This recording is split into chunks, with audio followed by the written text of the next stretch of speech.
இஸ்லாமிய வரலாறு என்பது மக்களே வெறும் வெற்றிகளை பற்றியது மட்டுமல்ல, அது இரத்தத்தாலும் கண்ணீராலும் எழுதப்பட்ட தியாகங்களின் சாட்சி. சத்தியத்திற்காக எதனையும் இழக்க துணிந்த ஒரு வீரம் வங்கியின் வரலாறு இது. வறுமையினும் அடிமைத்தனத்திலும் மற்றும் கொடுங்கோலர்களின் கொடூர சித்திரவதைகள் இவை எதையும் கண்டுகொள்ளாத ஒரு அஞ்சாத ஒரு ஆன்மா. இஸ்லாமிய வரலாற்றின் முதல் பெண் தியாகி, ஷஹீதாக்கப்பட்ட முதல் பெண் அன்னை சுமையா ரலியல்லாஹு தஆலா அன்ஹா அவர்களின் தியாக பயணத்தை இந்த வீடியோல பார்க்கலாம். வாங்க வீடியோக்குள்ள போகலாம். இது டாக் அபவுட் இஸ்லாம். இது உங்கள் நலீஃப். முதலாவது ஷஹீதாக்கப்பட்ட பெண்மணி யாசிர் ரலியல்லாஹு தஆலா அன்ஹா அவர்களை திருமணம் முடிச்சு கொள்றாங்க. இந்த திருமணத்தோட இஸ்லாம் வருகையிட ஆரம்பமாகுது.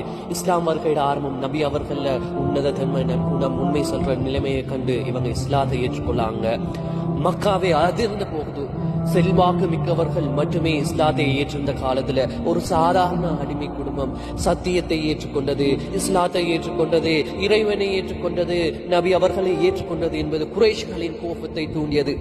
நபிகள் ஸல்லல்லாஹு அலைஹி வஸல்லம் அவர்கள் உயரிய பண்புகளால் ஈர்க்கப்பட்ட இந்த ஏழை குடும்பம் இஸ்லாத்தில் உயிரினும் மேலாக நேசித்தது. ஆனால் அவர்கள் அந்த அன்பிற்காக கொடுத்த விலை மிகப்பெரியது. இந்த சமூகத்துல ஒரு சிறிய வேதனை வந்தாலும் அதை தாங்கிக் கொள்ள முடியாத நாங்க அந்த காலத்துல குறைஷியர்கள் இந்த குடும்பத்துக்கு இழைத்த வேதனைகளை சொல்லனா வார்த்தைகளால விவரிக்க முடியாதவையாக இருக்கு. உண்மையிலே இந்த சம்பவங்கள் கண்ணீரை வளவைக்க கூடியதாக இருக்கு.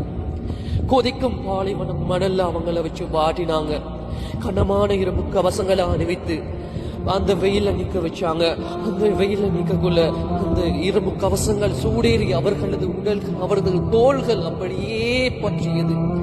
பழுக்க காட்சி இருமினால் முதுகில் சூடு வைத்தாங்க. மூச்சு முட்டும் வரை தண்ணீரில் அமைத்து ஈமானை மாற்றச் சொன்னார்கள். நபி அவர்களை விட்டுவிட சொன்னார்கள். இஸ்லாத்தை மறக்க சொன்னார்கள். ஆனால் யாசிர் ரலியல்லாஹு தஆலா, சுமையா ரலியல்லாஹு தஆலா, அம்ர் ரலியல்லாஹு தஆலா அவர்கள குடும்பம் ஒரே நினைப்புல இருந்துச்சு. என்ன இஸ்லாத்தை நாங்க மறக்க மாட்டோம். அந்த நிலையில குறைஷிகள் இவங்கள்ட்ட கேட்டாங்க, உங்கள் முஹம்மதின் மார்க்கம் எங்கே? உங்களது கடவுள் எங்கே? உங்களது இறைவன் உங்களை பாதுகாக்கவில்லையான ஏளனம் செய்தாங்க. ஆனாலும் அந்த முதுமை பருவத்திலும் அந்த தழும்புகளுக்கு இடையிலும் அவர்களின் ஈமான் மட்டும் கடுகளவும் தளராம மிகவும் கண்ணியமான ஒரு நிலையில இருந்துச்சு.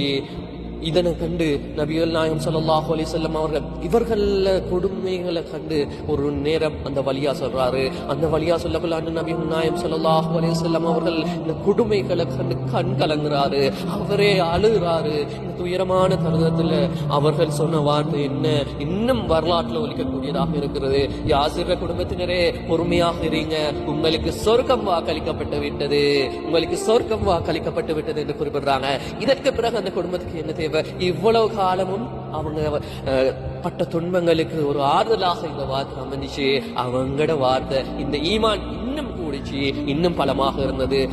கடைசியில அபூ ஜஹல் சுமையா நாயகி அவரை எவ்வளவு கொடுமை செஞ்சு பார்த்தா அவங்க இஸ்லாத்தை மறுக்கல, அல்லாஹ் மறுக்கல, நபி அவங்கள மறுக்கல. கடைசியில அபூ ஜஹல் கடும் கோபம் கொண்டு சுமையா நாயகியை ஈட்டியால் புத்தி கொலை செய்கிறான். சுமையா நாயகி அவர்கள் ஷஹீதாக்கப்படுறாரு. அதே பாதல யாசிர் ரலியல்லாஹு தஆலா அன்ஹு அவர்களும் உயிர் நீக்காங்க. ஒரு அடிமை பெண்ணாக வாழ்ந்த இவங்க தியாகத்தால தனது வரலாற்றுல, இஸ்லாமிய வரலாற்றுல அரசியானாங்க.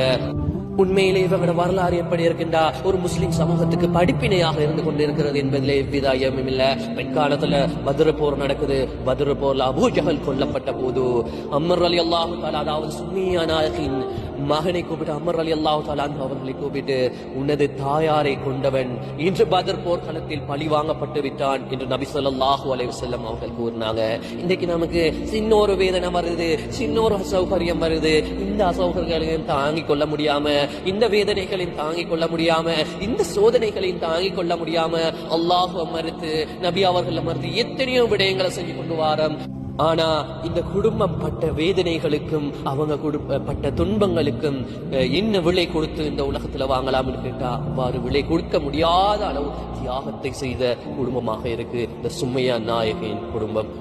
ஆகவே இந்த தியாகத்தின் வரலாறு, சுமையா நாயகின் அவங்களோட வரலாறு நினைவுல கொள்ளுங்க. வீரத்தாயின் இந்த வரலாற்றை நினைவுல கொள்ளுங்க. ஈமான்ல உறுதியாயிருங்க. இன்னொரு சின்ன ஒரு துன்பம் வந்தாலும் இஸ்லாத்தை விட்டு கொடுக்காதீங்க. ஈமான்ல உறுதியாக இருந்து சுவர்க்கத்தை அடைவதற்கு எல்லாம் வல்ல இறைவன் எம்மை அருள் பாலிக்க வேண்டும் என்று கூறி முடித்துக் கொள்கிறேன். அஸ்ஸலாமு அலைக்கும் வரஹ்மத்துல்லாஹி வபரகாத்துஹு.